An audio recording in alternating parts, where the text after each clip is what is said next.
Hello and welcome to the conversation. You're with India Post Live, India's first live news conversation web TV.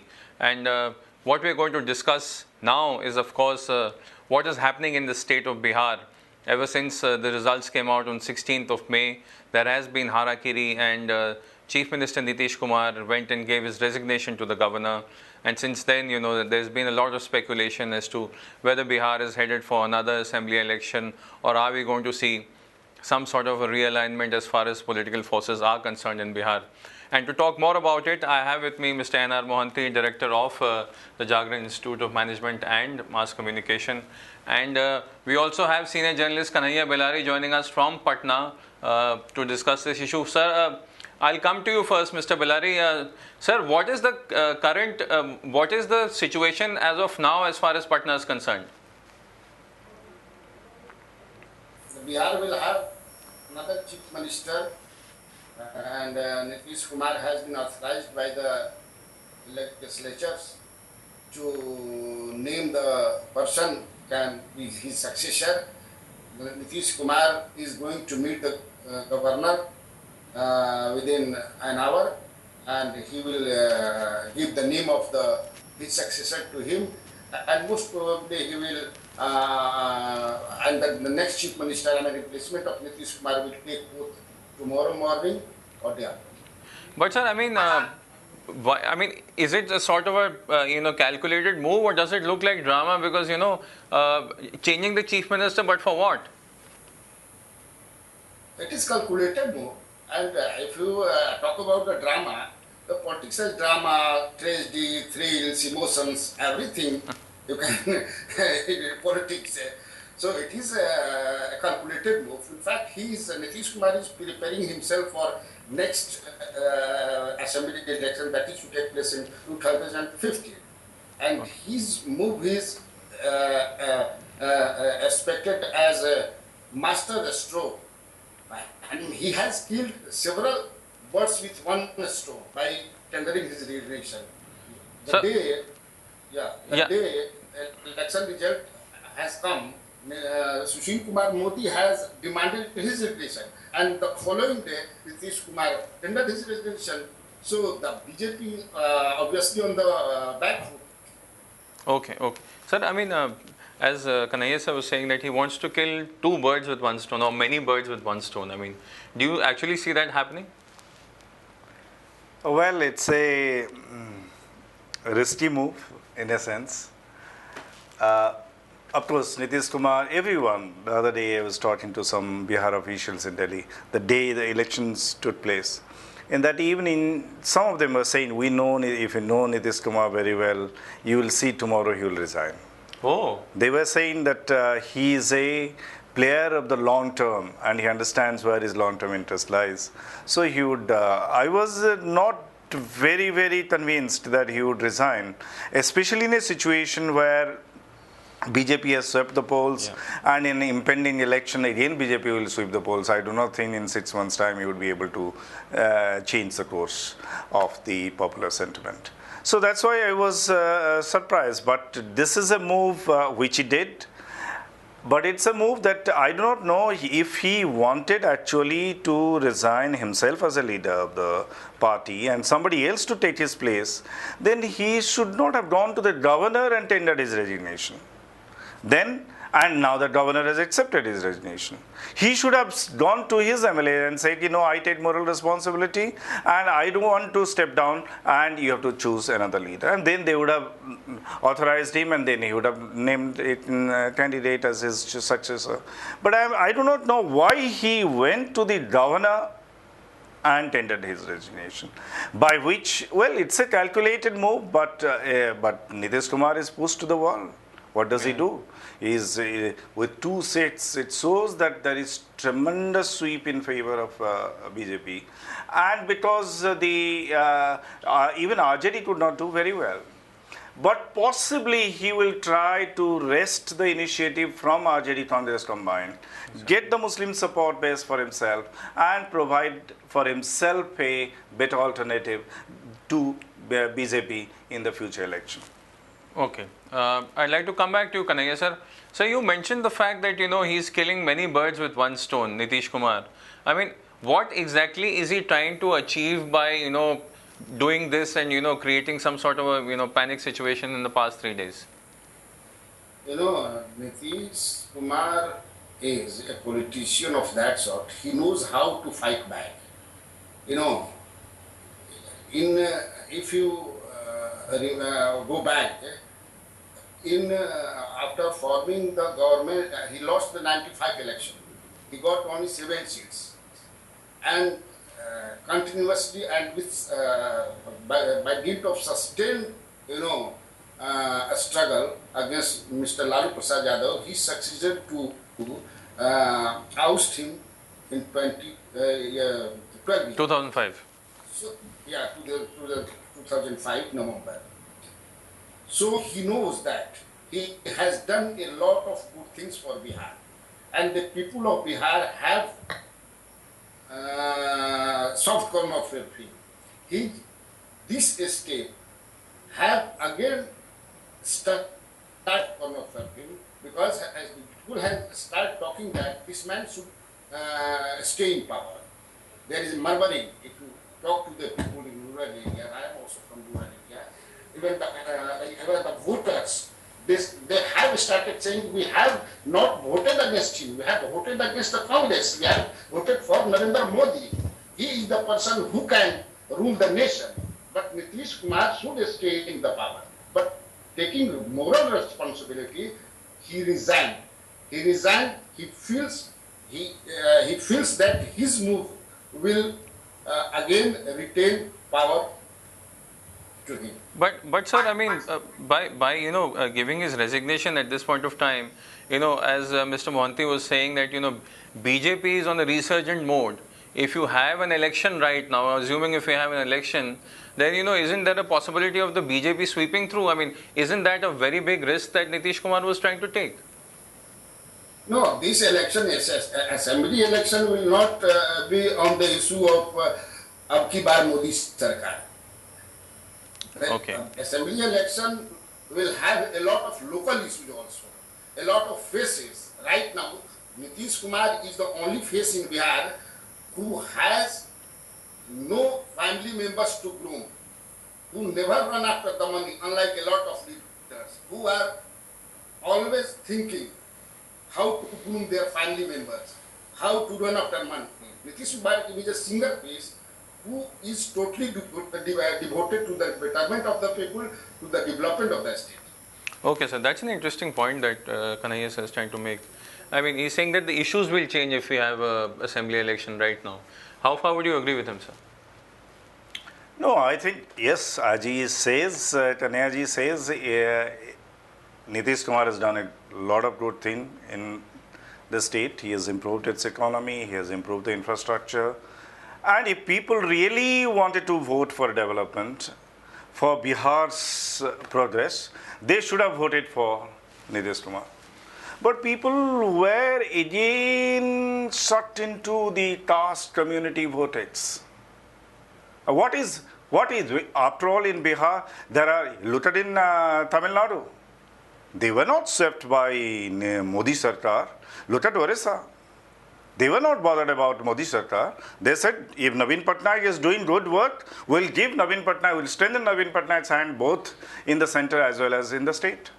Similarly, and for all you know, even if you change the course of the debate, it's all possible that Modi would say, elect BJP in the assembly and we'll give you a special status. Yeah. You will get a special benefits, and that could be the major point for Sushil Modi to drive the point. And possibly there people would think, oh, if we vote for BJP, our state will progress further. So why not vote for BJP? It's a difficult situation, but it's not, definitely. Kanhaiya sir, I'd like to bring you there into this conversation again. What if if we have an assembly election and BJP does make this promise or convey it that if a BJP government comes, you will get special status? People of Bihar know everything about the leaders at the helm, at the top. belonging to different parties. Sushil Kumar Modi, Lalu Prasad Yadav, Ram Vilas Paswan, and even Nitish Kumar. Modi nowhere stands in front of Mr. Nitish Kumar in terms of articulation, in terms of delivering for the people. He has been minister with Nitish Kumar, and people of Bihar have come to know what sort of politician he is. So nowhere he stands. So and the people will. My observation is this: again, vote for Nitish Kumar. Okay, okay, so what do you how does the scenario fan out from now? I mean, there are reports that Nitish Kumar's close aide, Mr. RCP Singh, he may be the first choice as far as the next Chief Minister of Bihar is concerned. I don't think Nitish Kumar will going to. A lot of names are doing the rounds, but it is a speculation only. Nobody claim that RCP is going to be a replacement of Nitish Kumar, and Nitish Kumar will not make these mistakes by nominating. Who according to you, sir? I mean, who are the front runners according to you?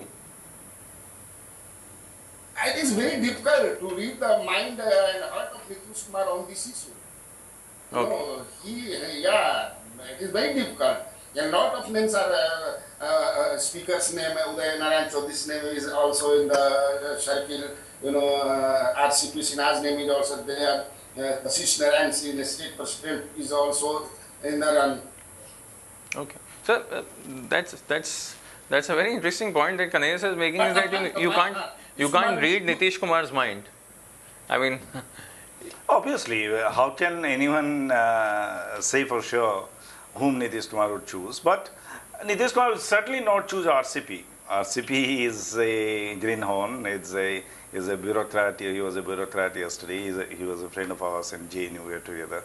And but obviously he will not. And if RCP is made, no one in the party will accept him. That's not a question. And Nitish will never make that kind of mistake where he completely loses control of the party. For me, I think he may choose. He will have to choose someone who doesn't have a solid base of his own, who cannot challenge him. Yeah. Because otherwise, that's the problem. In fact, I remember when I was in Patna, when one of the interviews, I asked Lalu Yadav. Lalu Yadav used to hold big darbars and always morning till evening darbars and never went to office, secretariat. I said, if you love your darbars, why don't you appoint someone as chief minister so that you can do the darbar and you can do the remote control, like Bal Thackeray does in Maharashtra. He told me, no, you are from Orissa, you do not understand Bihar. If किसी को वहीं बैठा देंगे ना, मेरे पैर में तुरड़ाई मार के अपने ही बैठ जाएगा. तो इसलिए इसे ये बिहार है. So that's what was the argument he used to make. So that's why Nitish Kumar would like to place someone who is not politically very strong, and so that he will only keep the seat warming for him when he come back next time. Who Nitish Kumar will choose the person who happens to be his Hanuman. Yeah. Because he will, will start remote controlling the government, staying for the power. Like Sonia. He will be like Sonia Gandhi, Manmohan Singh, Sonia Gandhi. I think that's the new mantra. And it is, nobody knows. Even Nitish Kumar does not know what his left hand does not know what his right hand is doing. But Kanhaiya, what do you think of Basist Narayan Singh? I think he will be the choice. Yeah, he can be. Basist Babu is a fine, thorough gentleman, and not Rajput upper caste, and does not obviously politically cannot dream to be chief minister on his own terms, and that's the reason why I think he would be the big bet, even to draw back some of the upper caste vote into the party. And at the moment Nitish Kumar will put Mr. RCP Sinha in his chair, he will have to face the allegation that he is the casteist, because that person is absolutely RCP out of question. question doesn't arise, not even 1% possibility of RCP becoming Okay. chief minister. Kanai sir, I want to ask you this question. I mean, why does Nitish Kumar want to step down? I mean, what is he going to do from now on till, the one more year that is left before the election? What sort of role do you see him playing now?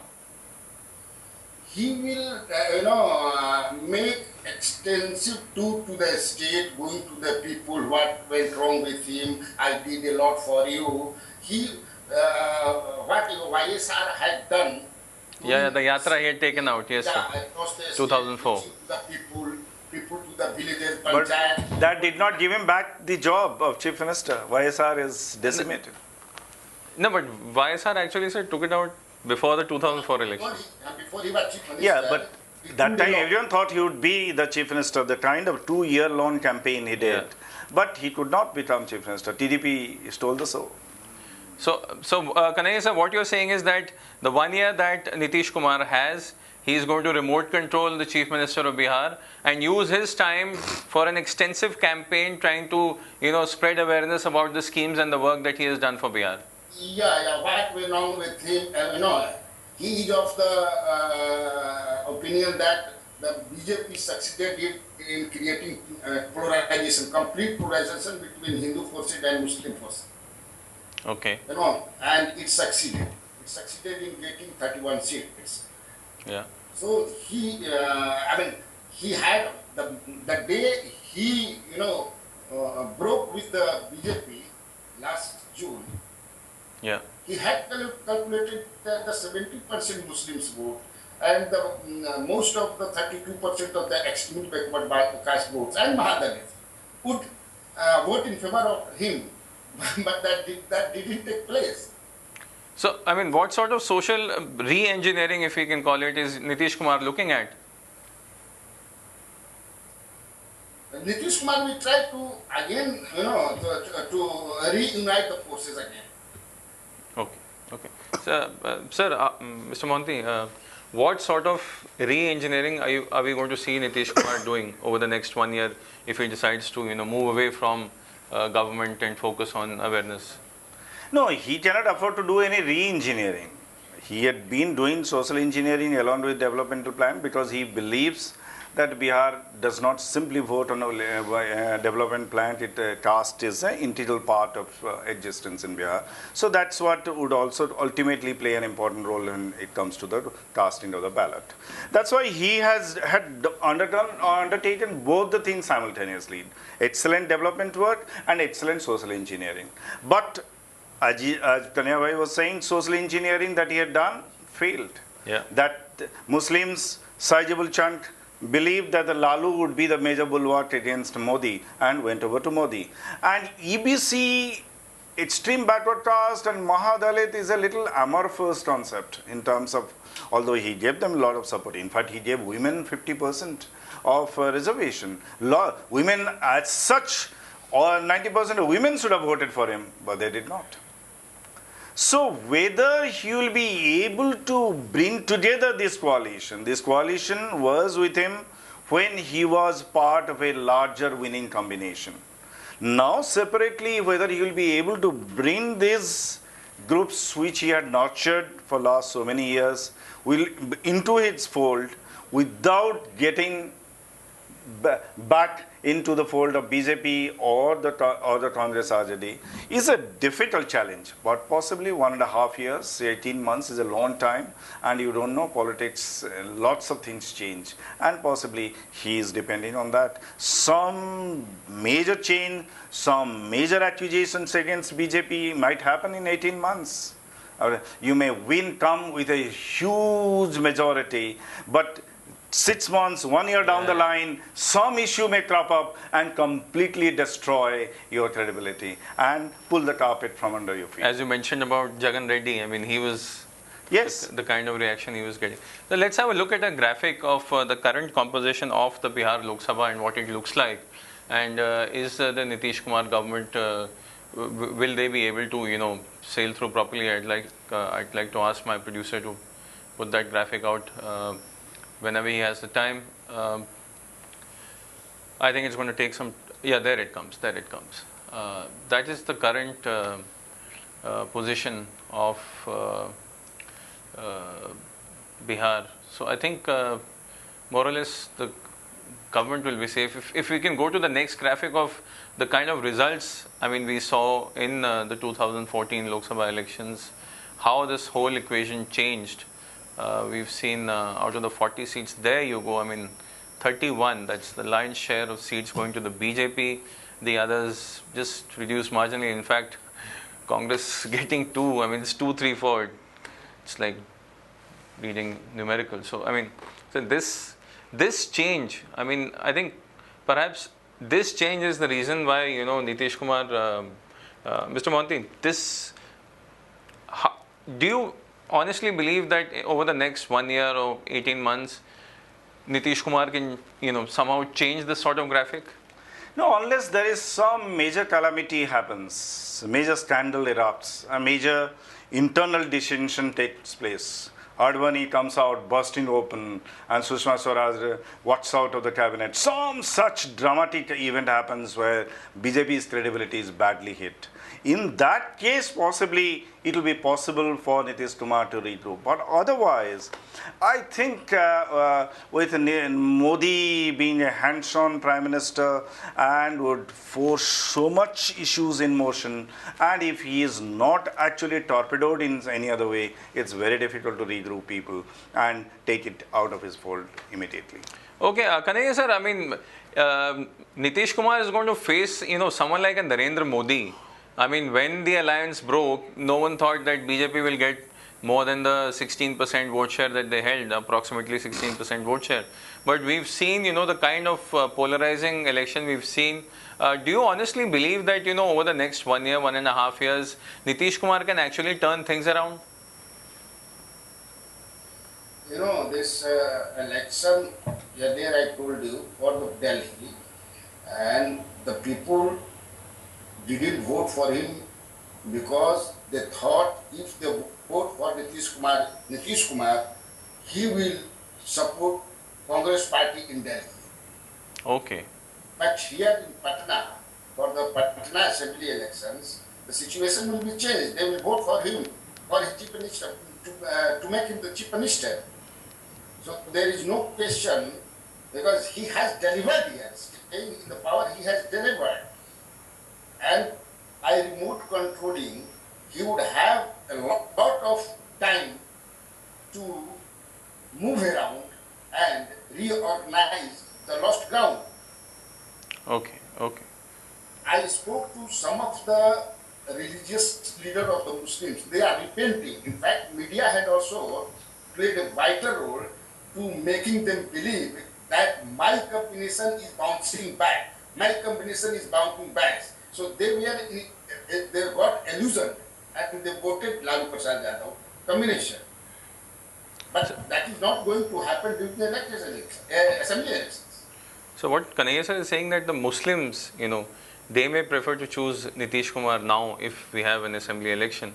I mean, how important is that shift going to be? I mean, because no, you see, Muslims are not such a monolithic group that 100% would come. After all, this election itself, also certain section of the Muslims have voted for him. Pasmanda Muslims have voted for him. Yeah. So it's not that Muslims are completely 100% went over to Lalu. So if 30%, 70% went to Lalu, 30% to him, so that may increase to 50%, 60%. But that itself will not give be enough. With even as Kanhaiya ji is saying that even if Muslims went to Lalu, jabki Lalu has a huge Jadhav sort of support base. Jadhav's 50, 60, 70% of Jadhavs voted for Lalu, and still he was not able to withstand the tsunami of Modi. Then in that case, it will be extremely difficult. Look at even Delhi. Delhi, what is happening? AAP is today shaking. And because tomorrow the election is declared, and AAP is now reasonably confident BJP will sweep the polls in Delhi, and they will be brought down to 8-10 seats. So that's because that is what happens when a political force is unleashed. It takes time to abate. And that is a period 2-3 years and major scandal to happen that forced to abate. And that's why in another 5-6 months, 1 year time, whatever comes in the way, we'll have to concede defeat. But sir, it'll be ironic because, I mean, here is a person, Nitish Kumar, who's actually done good for the state. But, public just decided to go with the BJP. That's the dynamics of politics. Politics is not simply always doing good work. Does not Medha Patkar should have won election. Who else would deserve to be in Parliament of India? But she lost a security deposit. Yeah. This is a tragedy that you would find. That is the dynamics of. Look at Jodhendra Jadhav lost his security deposit. So it's a process in which you would always see that you have to do good work along with good politics. Good economics alone doesn't deliver. You have to also, but Nitish Kumar is doing both. In fact, that's what I have been always writing. Nitish Kumar is not just resting on the developmental plan. He believes Bihar will deliver on social engineering. That's why he was very scrupulously going ahead with his social engineering as well. But even this twin plan did not deliver for him. Okay, quickly, sir. Last words, Kanhaiya sir. I mean, if we see a new chief minister in Bihar, do you see the government lasting its full term?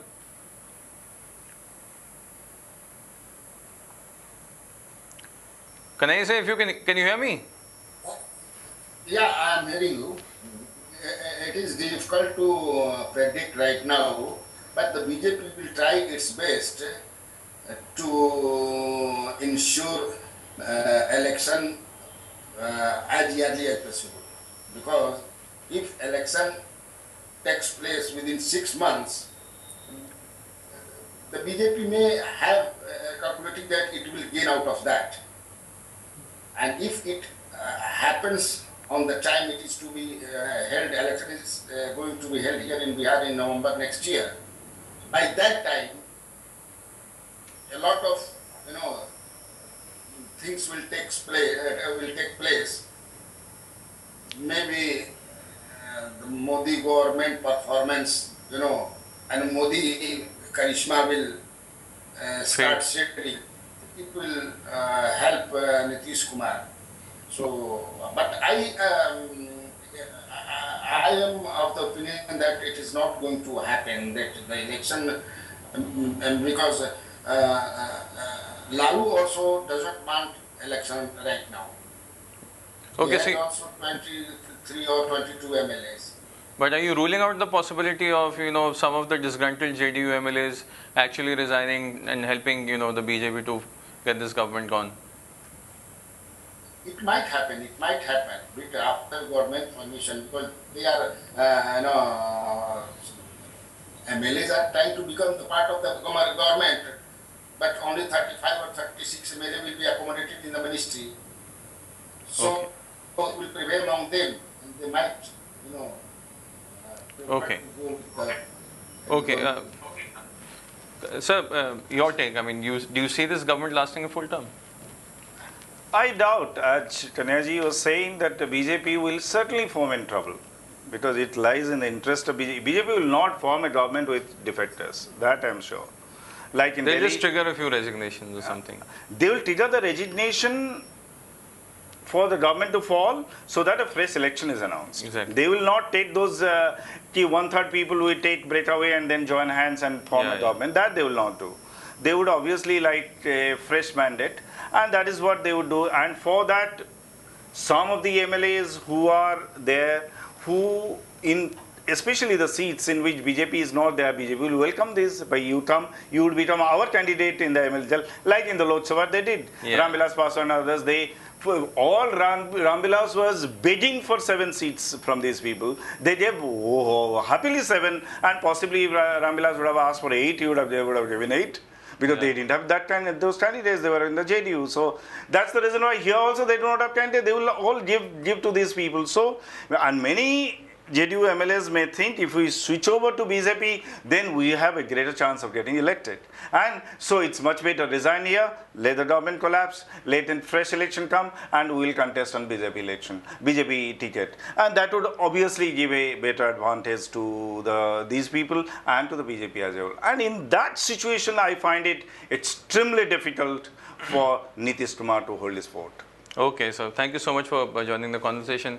Kanaiya sir, as usual, thank you so much. We hope to see you on more conversations later. So there you have it. I mean, Nitish Kumar has his back against the wall and he has to fight not just one but two difficult situations. One, of course, is to somehow try and make sure that, you know, whoever becomes the chief minister whom he appoints carries on the work of his government over the next 18 months or so. And at the same time, he has to ensure that he can spread the word around about the kind of development work that his government has done to try and counter the Modi tsunami that we've seen, the sort of social re-engineering that has happened in favor of the BJP in these elections. So on that note, thank you so much for watching this conversation. You, of course, can log on to our site indiapostlive.com and participate and send your views. Our Twitter handle is also @IndiaPostLive. So do send us your comments and tell us what you feel about the conversation. And if you have the time, do join us on these conversations. Thank you so much for watching.